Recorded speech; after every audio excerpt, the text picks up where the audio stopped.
Hi guys, चलिए अब एक बार हम निफ्टी के बारे में देख लें। तो आज मार्केट ने किया क्या। एक हमें एक वीकेंड पे न्यूज़, एक पॉजिटिव एक नेगेटिव न्यूज़ दोनों आ रही थी। पॉजिटिव न्यूज़ थी जो आपका एनएफपी का डेटा था, और नेगेटिव न्यूज़ थी जो हम बात कर रहे थे, जो सैंक्शंस लगने के और टैरिफ्स लगने के चांसेस दोबारा से बढ़ गए। ठीक, अगर हम रशिया का तेल लेते हैं और हमारे साथ साथ 4-5 और कंट्रीज़ हैं, तो उसकी अब मार्केट में एकदम क्लियर मूव, क्लियर एक एक्सपेक्टेशन नहीं थी, क्योंकि दोनों साइड का था। ओपनिंग में ही मार्केट ने एक ऊपर स्पाइक दे के वापस नीचे, और ऊपर जो हम बोलते हैं पहले मार्केट में आधा एक घंटा मार्केट्स को सेटल होने दो, प्राइस एक्शन बनाने दो। उसने उसी के बीच में जो थोड़ा सा मूव दिया, उसके बाद पूरा दिन मार्केट साइडवेज रहा। बहुत ही बेकार, बहुत ही चॉपी मार्केट रही। और मैं आपको बहुत दिनों से बोल रहा हूँ, जब तक कैश सिस्टम में क्लैरिटी नहीं होती, कुछ फेरबदल नहीं होते, तब तक मैं इंडेक्स में ट्रेडिंग को अवॉइड कर रहा हूँ। ऐसी मार्केट में ना तो ऑप्शन बायर्स का फायदा है ना सेलर्स का फायदा है, क्योंकि वॉल्यूम बहुत ज़्यादा ड्रेन आउट हो चुका है। ठीक, हम जब एनालिसिस की बात करें, तो जब से ये कैश सिस्टम आया पिछले एक हफ्ते से टेक्निकल्स बीच बीच में फेल हो रहे हैं। आज हमने लाइव में भी देखा, एक फ्लैग एंड पोल का सिनेरियो बना हुआ था इधर, और फ्लैग पोल के सिनेरियो का ब्रेकआउट आया और फिर से वापस नीचे। अगर मैं आपको बताऊं, ये फ्लैग पोल का ये सिनेरियो बना हुआ था, इसका ब्रेकआउट भी आया, और ब्रेकआउट एक अच्छा ब्रेकआउट भी आया, एक अच्छा ब्रेकआउट भी आया, और ब्रेकआउट आने के बाद में ये वापस ब्रेकआउट फेलियर हो गया। ठीक, हम सिर्फ ऑब्जर्व कर रहे थे, नो ट्रेड, क्योंकि जब से कैश है तब से प्राइस एक्शंस बीच बीच में फेल हो रहे।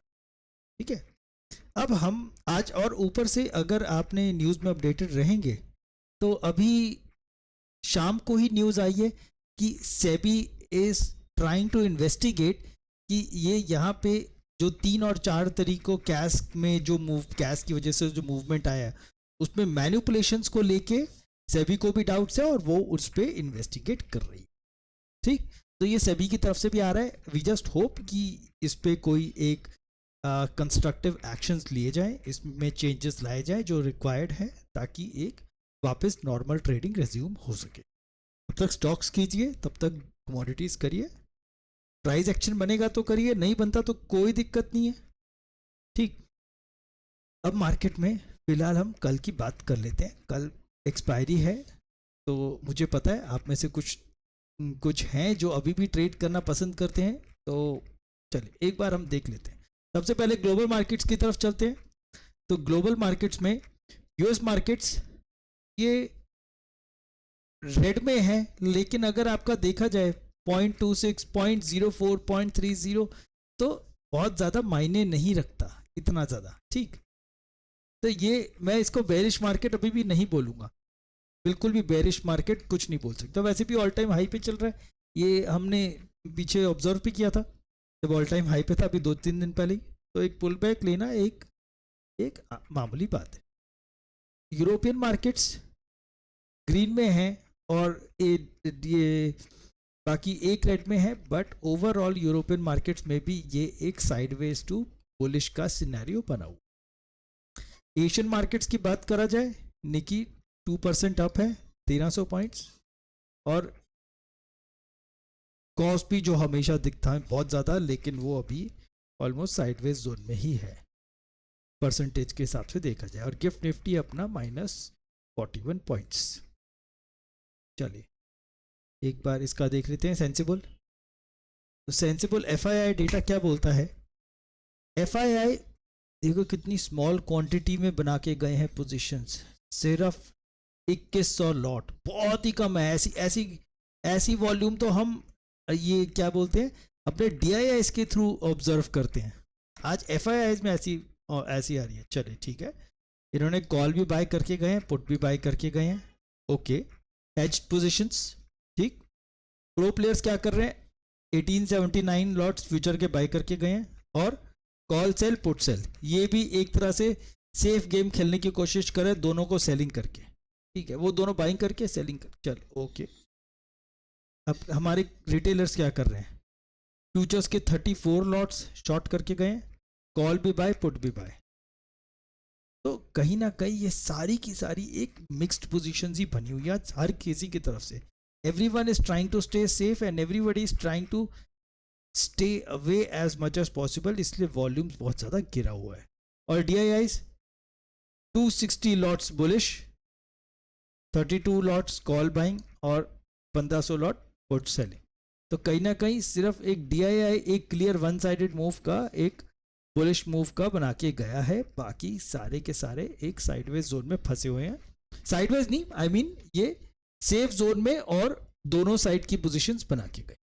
ठीक है, कोई क्लैरिटी नहीं है इससे अभी. ऑप्शन चेन की अगर बात कर ली जाए, 26 लाख कॉल OI और 22 लाख पुट OI. तो क्लियरली सबसे पहली बात तो 26 लाख कॉल OI ज्यादा है, तो एक बेरिशनेस तो मार्केट्स में है OI के बेसिस पे. साइडवेज टू बेरिश है लेकिन है बेरिश. ठीक है, और स्ट्राइक प्राइस के हिसाब से 24,600 is acting as a resistance और इधर से ही 24,600 is acting as a support. अगर 24,600 से गिरता है तो नेक्स्ट सपोर्ट आपका 24,500 है और 400 है. ठीक है, और अगर मार्केट ऊपर जाती है 600 से ऊपर तो हमारे पास में 700 का रेजिस्टेंस है और फिर 800 का. 800 पे बहुत स्ट्रांग नहीं है, मैं 700 का रेजिस्टेंस को ही ज़्यादा बेटर मानूंगा फिलहाल के लिए जो डेटा के हिसाब से है. ठीक है, चलिए अब हम बात करते हैं ओवरऑल. अगर ओवरऑल डेटा देखा जाए तो दोनों साइड से ये लोग भी नेगेटिव में है, तो मतलब ये सिर्फ अपने एरियाज होल्ड कर रहे हैं. यहाँ पे इनकी कोई इंटेंशंस नहीं दिख रही कि मार्केट्स को बुलिश लेके जाए बेरिश लेके जाए. It's just that we are discussing कि अगर मार्केट 600 से गिरता है तो 500 और 400 पे सपोर्ट है, और अगर मार्केट 600 से ऊपर जाता है तो 700 पे एक रेजिस्टेंस मिलेगा. ठीक, चलिए ऊपर 800 पे भी है लेकिन मैं इसको फिलहाल के लिए डेटा को स्ट्रांग नहीं मान रहा. ठीक है, अब हम चलते हैं निफ्टी पे. सबसे पहली चीज इस निफ्टी में एक चीज का ध्यान रखिए, निफ्टी का जो प्राइस है ये बहुत ही छोटी रेंज में एक स्क्वीज करता जा रहा है. अगर आप ये देखेंगे मार्केट बहुत ही छोटी रेंज में स्क्वीज कर रहा है, बहुत ही छोटी रेंज में. ठीक है, तो ये जिस साइड भी ब्रेक करेगा, अगर डेटा ऐसे ही रहता है जो डेटा अभी बना हुआ है, तो उस डेटा के बेसिस पे what can be expect is जिस साइड भी ब्रेक करेगा एक मूव देगा और वापस नीचे. जैसे ये बहुत दिनों से चौपी या आज की ओपनिंग या फिर जो आज हम ओपनिंग की बात कर रहे हैं, मार्केट नीचे गए और वापस रिकवरी कर गई. सेम वे इसी टाइप से मेरे को फिलहाल के लिए उम्मीद रहेगी. है सबको ऐसा लग रहा है कि अगर ये जो रेंज बन गया है, सबको ऐसा लगेगा कि ये रेंज बन गया है, प्राइस मूवमेंट बहुत ही छोटी रेंज में आ गई है, बट टेक्निकली मुझे ऐसा लगता है कि मार्केट एक ब्रेकआउट देगी, ब्रेकआउट देके वहीं से वापस नीचे आ जाएगी. And don't forget last week same expiry Nifty में प्रीमियम बहुत ज़्यादा रॉकेट हो गए थे जब ये कैश के सिस्टम में एंड में लास्ट 3 PM और 3:15 के आसपास, 3:30 के आसपास एकदम से रॉकेट हो गए थे. तो मैनिपुलेशंस का तो कुछ कह नहीं सकते कब आए कब ना आए, लेकिन यहाँ पे एक ये उम्मीद रहेगी कि अगर एक ब्रेकआउट आता है, अगर गैप अप गैप डाउन होता है तो वापस रीटेस्ट करके शायद एक छोटा सा मूव दे दे. ऊपर के लिए अपना एक टारगेट है 700 का, और नीचे के लिए अगर इसको नीचे ब्रेक करके वापस रीटेस्ट करेगा तो अपने लिए एक टारगेट होगा 500 का, और 500 के बाद में एक ये वाला रेंज जो आपका ये वाली कैंडल का रेंज बना हुआ है. ये ज़्यादा से ज़्यादा इतना मूव हमें मिल सकता है, और इतना मूव, ये मूव भी ऐसी आएगा धीरे धीरे धीरे धीरे धीरे धीरे. अगर ओपनिंग रेंज में कर जाता है पहले 15 मिनट में, 30 मिनट में, that's a different story. Otherwise दिन में ये हो सकता है धीरे धीरे चले. ठीक, और अगर पूरा दिन, अगर पूरा का पूरा दिन ये ऐसा साइडवेज रेंज में फंसा रहा, बहुत ही छोटी रेंज में, बहुत छोटी रेंज में साइडवेज रेंज में फंसा रहा, उस केस में वी कैन एक्सपेक्ट कि शायद एक 3 PM पे मूव.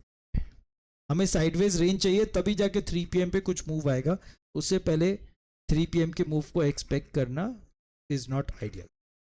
ताकि इस रेंज को आप मार्क करके रखो, जिस रेंज की साइड ब्रेकआउट देकर रीटेस्ट करेगा उसी साइड का एक ट्रेड बन सकता है. बस आप प्राइस एक्शन को फॉलो करना और एक डेटा को फॉलो करते रहे. ठीक, बाकी अपना रिस्क रिवॉर्ड फॉलो करिए और जहाँ पे भी बनता है और उसको देखते रहिए. हम एक बार इसमें भी देख लेते हैं US ऑयल. ओके, हमारा यूएस ऑयल में एक ये ट्रेंड लाइन आ रही थी और ये एक रेजिस्टेंस जोन था। ये रेजिस्टेंस जोन के अगर ऊपर जा रहा है, if this is going above this resistance zone, तो इसके पास में एक यहाँ पे ये वाला गैप फिल है, गैप पेंडिंग है, और ये वाला ट्रेड और ये टारगेट। हाँ, तो एक अगर ये इसके ऊपर जा रहा है तो ये ऑब्वियसली एक यहाँ पे और एक यहाँ पे जाएगा। ये दो टारगेट इसके पास, ये दो टारगेट इसके आएंगे उस केस में, ठीक है। तो इसमें और इसके ऊपर निकलेगा तो अपने पास है कि ये ऊपर से रेजिस्टेंस जोन बना हुआ है। अब ये तो फिलहाल अगर इसके ऊपर क्लोजिंग आती है फिर ये सपोर्ट की तरह काम करेगा और फिर ऊपर, और सिंपल सी बात है, यहाँ पे आपको प्राइस एक्शन एंट्री के लिए मिलेगा, अच्छी बात है। नहीं मिलता तो एक बात याद रखो, ये दोनों ऑपोजिट चलते हैं 90 to 95% of the times crude और निफ्टी दोनों ऑपोजिट ही चलते हैं।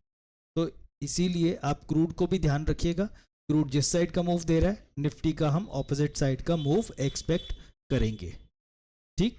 बाकी जो भी है हम लाइव में बैठ के देखेंगे, और अपना रिस्क रिवॉर्ड फॉलो करो, स्टॉक्स में ज़्यादा बेटर है देख लो।